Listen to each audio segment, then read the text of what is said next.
तो गई सुबह के राम राम, स्वागत है आप सभी का हमारे आज के नए व्लॉग में। आज है हमारे ट्रिप का डे 4 और मैं यहाँ पर ऑलमोस्ट रेडी हो चुकी हूँ और मैंने अभी पहनी है अपनी तीज वाली साड़ी। पता नहीं क्यों मुझे ये वाली साड़ी से बहुत ज़्यादा ही लगाव है, इसलिए मैं इसको हर जगह कैरी कर लेती हूँ। एनीवेज़ हमारे रूम में अभी फ़िलहाल इलेक्ट्रिसिटी नहीं है तो मैं अपने पावर बैंक के फ्लैश ऑन करके रेडी हो रही हूँ और यहाँ पर चल रहा है नाश्ता। तो गाइस नाश्ता करके मैं, पतिदेव और सास हम तीनों जन निकल चुके हैं यहाँ के सुंदर सुंदर वातावरण में फ़ोटोज़ और रील्स को बनाने के लिए, क्योंकि भाई एक यूट्यूब के पे ही तो हम एक्टिव नहीं है, हम इंस्टाग्राम के लिए भी फ़ोटोज़ को कलेक्ट करते हैं। तो हम यहाँ पर आए हैं वीडियोज़ बनाने के लिए। वैसे आज था हमारा गोकुल में आखिरी दिन। हमने बहुत सारे फ़ोटोज़ क्लिक कराए, बहुत अच्छी अच्छी मेमोरीज़ यहाँ पे क्रिएट की गोकुल में। इसके बाद हम निकल पड़े हैं हमारे नेक्स्ट प्लेस को एक्सप्लोर करने के लिए। एक्चुअली हम जा रहे हैं अब बरसाना। हमने अपना सारा लगेज बस में वापस से डाल दिया है और अब हम जा रहे हैं सीधे श्री राधा रानी के दर्शन करने के लिए, एंड वो है बरसाना के लिए। वैसे मैंने आज अपने बाल को धोया था तो मैं बस में ही अपने हेयर स्टाइल को बना रही हूँ, क्योंकि मुझे टाइम नहीं मिला, जैसे कि मैं बहुत ज़्यादा ही लतीफ़ हूँ तैयार होने में। एंड ये रहा सामने बोर्ड गोवर्धन जाने का, बरसाना जाने का, और नेक्स्ट अपोजिट साइड है आपका दिल्ली। तो हम फिलहाल जा रहे हैं गोवर्धन साइड, क्योंकि इसी साइड हमें मिलेगा बरसाना। तो लो जी, हम पहुंच गए हैं बरसाना के पार्किंग एरिया में, जहां पे हमने कर दिया है अपने बस को पार्क और हम इस चौक से लेने वाले हैं ऑटो की राइड। तो अभी जो हमारे टूर ऑर्गेनाइज़र है वो बात कर रहे हैं बहुत सारे ऑटो ड्राइवर्स है, क्योंकि हमें बहुत सारे ऑटोज़ लगेंगे वहाँ लाडो द्वार तक जाने के लिए।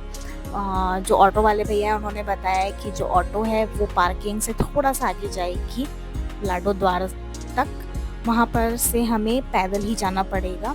वैसे आज बहुत ज़्यादा भीड़ है ऐसा भैया ने बताया, क्योंकि आज है वीकेंड पे हर मंदिर में आपको बहुत सारी भीड़ दिखेगी, तो यहाँ पे भी सेम रूल लागू होता है। तो लो भाई, हमारे जो ऑर्गेनाइज़र है उन्होंने 10 मिनट इंतज़ार काफ़ी कड़कती धूप में करवा के हमारे लिए ऑटो बुक करवा दिया है। ये रही हमारी ऑटो।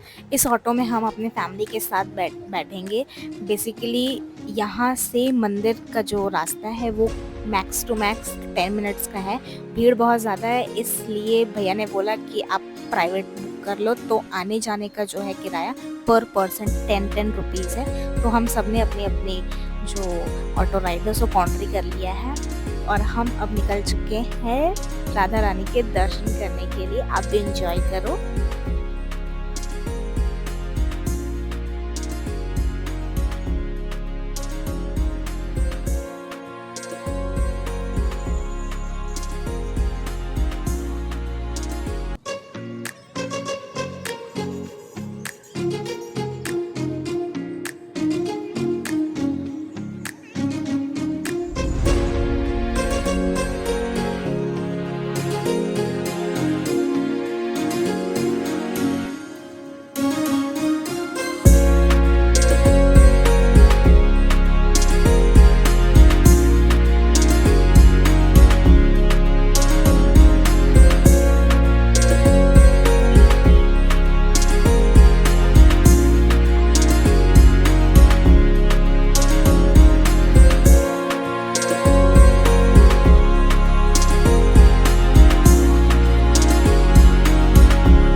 सीधा चलो ना।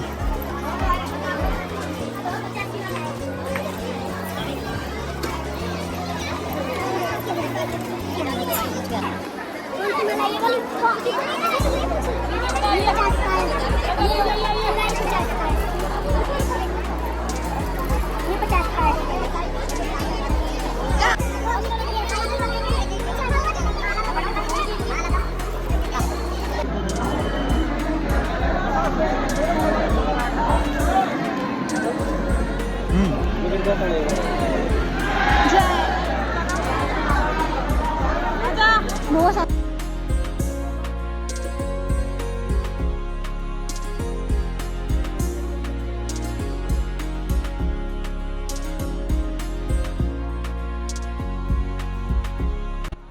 तो guys finally back to back इतने लंबे इंतज़ार के बाद हम पहुंच चुके हैं श्री राधा रानी महल में।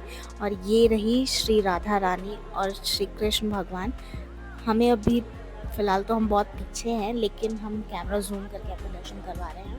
और हम इतने लंबे इंतज़ार के बाद बोल रहे हैं क्योंकि जैसे कि मैंने आपको व्लॉग के स्टार्टिंग में ही बताया था, हम शादी के बाद ये दूसरी बार गए हैं दर्शन करने के लिए। राधा रानी के असीम आशीर्वाद की वजह से मैं बहुत ज़्यादा खुश हूँ।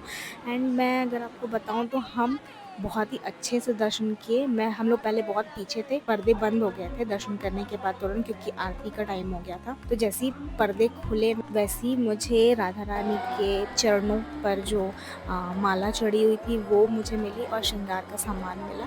मैं बहुत ज़्यादा खुश हो गई और हमें बहुत अच्छे से दर्शन हुए। करीब में आधे घंटे तक हम लोग वहाँ पर थे, सामने ही दर्शन किए। इसके बाद मैं आपको बताऊँ, यहाँ से हमारा एकदम बैड एक्सपीरियंस चालू हुआ। दर्शन बहुत अच्छे से हुए, लेकिन दर्शन करने के बाद जैसी पर्दे खुले, आरती हुई, दर्शन हुआ, विदिन 2 सेकेंड पता नहीं कहाँ से अचानक से भीड़ आया और इतना जोरदार धक्का लगा कि एकदम भगदड़ मच गई। इतना गंदा एक्सपीरियंस था कि मैं ऑलमोस्ट दबते दबते बच गई। मैं बता नहीं सकती, मैं वहाँ पे रोना गाना चालू कर दी। मैं नीचे दबते दबते बच गई। वहाँ सामने जो सिक्योरिटी वाले भैया थे उन्होंने मुझे पकड़ के रखा। फिर वहाँ से नीचे बाहर निकले हम लोग सीढ़ियों से, और मैं इतना ज़ोर से रोई क्योंकि मेरे बाल खिंच रहे थे, मेरी साड़ी खुलते खुलते बची। मतलब इतना गंदा वाला भगदड़ मचा था, इतना गंदा भीड़ आया था पीछे से, पता नहीं कहाँ। सीढ़ी पे मैं आधे घंटे तक बैठी थी, बहुत ज़ोर से रो रही थी, हिचक के रो रही थी कि मैं चलने का हिम्मत नहीं था। ऐसा लगा ना मौत को छू के मैं वापस आई हूँ। मतलब ऐसा गंदा एक्सपीरियंस था। एक तो मेरी हाइट भी छोटी थी। इसके बाद मैं वहाँ से, मैं और पतिदेव आए, धीरे धीरे नीचे उतरे तो पता चल रहा है कि जैसे लाडो द्वार पे हम वापस पहुँचे, वहाँ पर जो हमारे साथ कुक गए थे हमारे, उनका भी एक्सीडेंट हो गया था। एक कार वाले ने उनके पैर से चढ़ा करके कार निकल गया, तो थोड़ा लड़ाई झगड़ा हुआ। बहुत ज़्यादा गंदे तरीके से उनका पैर में लगी थी। मैं ये नहीं बोल रही कि हमारा दर्शन बहुत बेकार हुआ, दर्शन हमारे बहुत अच्छे से हुए, लेकिन क्या बोले लोग, पता नहीं कहाँ से एकदम भीड़ बकरी जैसे घुसे। बस ये मुझे थोड़ा बुरा लगा, बाकी सब अच्छा था। और यहाँ रो रो के मेरी आंखें पूरी सूज गई। मैंने फिर से बस में बैठ के मेकअप किया और अपना थोड़ा थोड़ा अच्छे से किया। इसके बाद हम अभी फ़िलहाल हैं गोवर्धन चौक पे, कि यहीं से वैसा बोला जाता है कि आपको गोवर्धन की परिक्रमा करनी चाहिए। यहीं से स्टार्ट होती है गोवर्धन की परिक्रमा। एंड अब हम ये सोच रहे गोवर्धन की परिक्रमा हम पैदल करें या ऑटो बुक कर लें। तो ऑर्गेनाइज़र ने बोला कि भाई साहब हमारे पास ना आज ही का टाइम है, इसके बाद हमें नेक्स्ट डे कहीं और के लिए निकलना है, तो हम बाय ऑटो परिक्रमा करेंगे। इसके बाद हम गिरिराज में दर्शन करेंगे। तो हम यहाँ पर कर रहे हैं ऑटो का वेट। और मुझे लग गई बहुत ज़ोरों की भूख, क्योंकि भाई साहब आधे घंटे तक मैं बहुत ज़ोरों से रोई हूँ। मेरी आंखें भी सूज गई, गले में आवाज़ नहीं निकल रहा है। तो थोड़ा पेट पूजा कर लेते हैं, इसके बाद हम करेंगे भगवान का पूजा।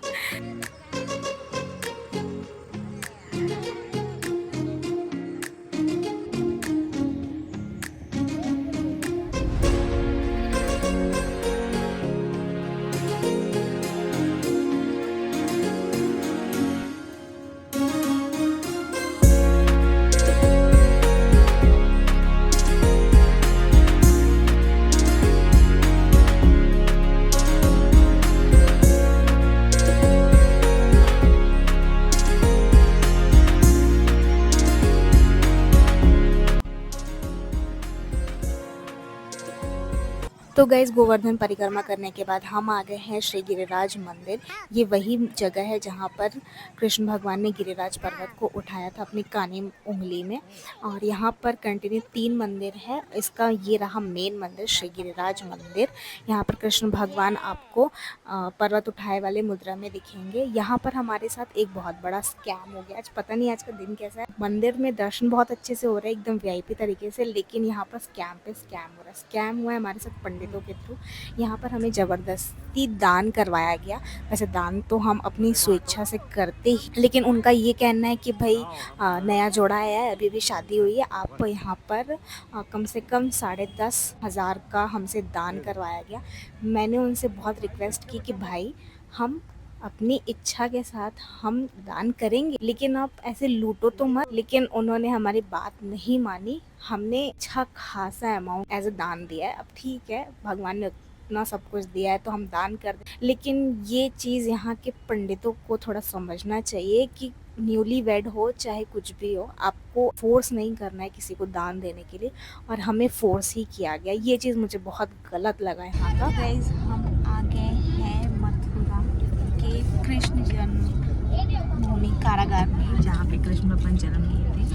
एंड वहाँ पे फ़ोन अलाउ नहीं है, इसीलिए हम पर्स सब यहीं रख के जा रहे हैं, फ़ोन भी सब यहीं रख के जा रहे हैं, और हाथ में कैश रख के बस जा रहे दर्शन करने के लिए। और एक बार बोल दो राधे राधे। राधे राधे तो हो गया, अब बोलो जय श्री कृष्ण। जय श्री कृष्ण। अच्छे से बोलो जय श्री कृष्ण। जय श्री कृष्ण। दुल्हन बन के क्यों बोल रहे हैं? जय श्री कृष्ण।